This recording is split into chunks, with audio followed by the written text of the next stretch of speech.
Hello મિત્રો, કેમ છો? મજામાં? આજે આપણે બનાવવાનું છે મેથી રવૈયાનું શાક પહાડી સ્ટાઇલમાં. બહુ જ સરસ અને ટેસ્ટી, એકદમ 5 મિનિટમાં અંદર બની રેડી થઈ જાય છે. તો સૌથી પહેલાં મેથી સમારવી એ સાફ કરવી એ મોટી ઝંઝટ હોય, એટલે મેં પહેલાં મેથી સાફ કરી અને રેડી કરી દીધી છે. સાફ કરી 4 પાણી ધોઈ નાખીએ. કૂણી કૂણી ડંડી આવે એ આપણે લઈ લેવાની છે. આ શિયાળાના અંદર બને છે, સેહત માટે બહુ જ સરસ.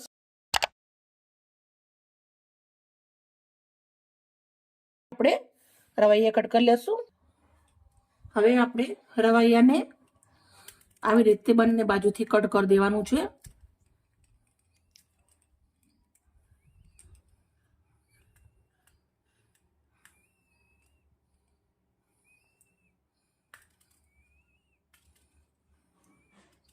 પાણી લીધું છે વાટકાના અંદર અને એના અંદર આપણે આવી રીતે કટ કરી લેવાના છે. મિત્રો, શિયાળાના જે સબ્જી આવે સેહત માટે બહુ જ સરસ રહે છે, તો એકવાર આ જરૂરથી બનાવવા. સેહત સારી રહે છે. તો આપણે આવી રીતે રવૈયાને પાણીના અંદર કટ કરશું. આવી રીતે સડેલું હોય ચેક કરી લેવાનું. સમારી રેડી કરી દીધા છે. એક હાંડલી લીધી છે, એના અંદર મેં 1 મોટો ચમચો ભરી તેલ ગરમ મૂક્યું છે. તેલ ગરમ થઈ ગયું છે, તે 1 ચમચી એટલું રાઈ જીરું નાખું છું. સાથે આપણે 7 થી 8 નંગ લસણની કળી નાખવાની છે.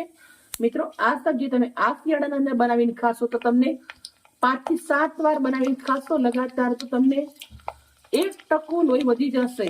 એ મારી ગેરંટી છે. અને હું પોતે મને લોહીની તકલીફ હોય છે, તો આવી રીતે શિયાળાના અંદર સ્પેશિયલ બનાવીને ખાઉં છું. મારે સેહત માટે બહુ જ સરસ હોય છે. ખરેખર એકદમ શરીર પણ બહુ મસ્ત કામ કરે છે આપણું. એમ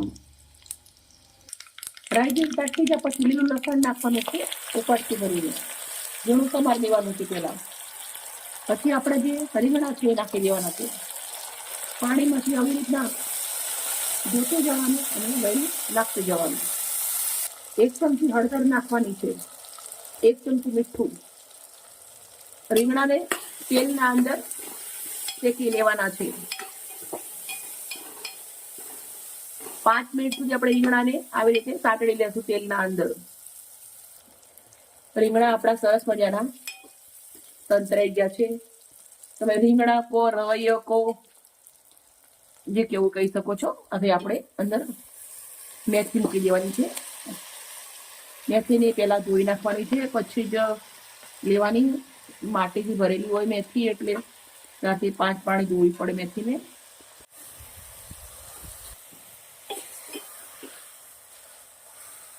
મસાલા કરી લેશું. લાલ મરચું નાખું છું 1 ચમચી, 1 ચમચી ધાણા જીરું, ચપટીક હળદર આપણે પેલું નાખી છે એટલે, ચપટીક મીઠું પણ નાખ્યું છે. હું હિંગ નાખવાની ભૂલી ગઈ હતી, તો હિંગ પણ થોડી નાખી દઉં છું.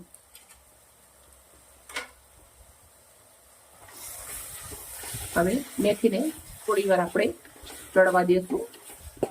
ધીમા તાપે 5 મિનિટ રાખી દેવાનું છે, એટલે સબ્જી આપણી રેડી થઈ જાય. સબ્જી આપણી બહુ જ સરસ મજાની રેડી થઈ ગઈ છે. લીલા ધાણા નાખી દઉં છું.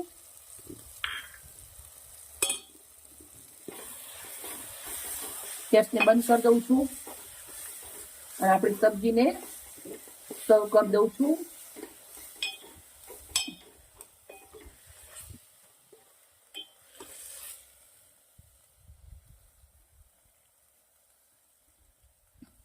આ શિયાળાના અંદર 4 થી 5 વાર બનાવીને હો, 5 થી 7 વાર.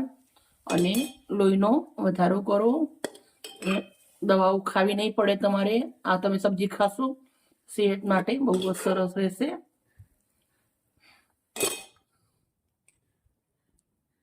પહાડી સ્ટાઇલમાં બનાવેલું મેથી રવૈયાનું શાક રેડી થઈ ગયું છે. ઓકે મિત્રો, બાય. કાલે આવી નવી રેસીપી સાથે.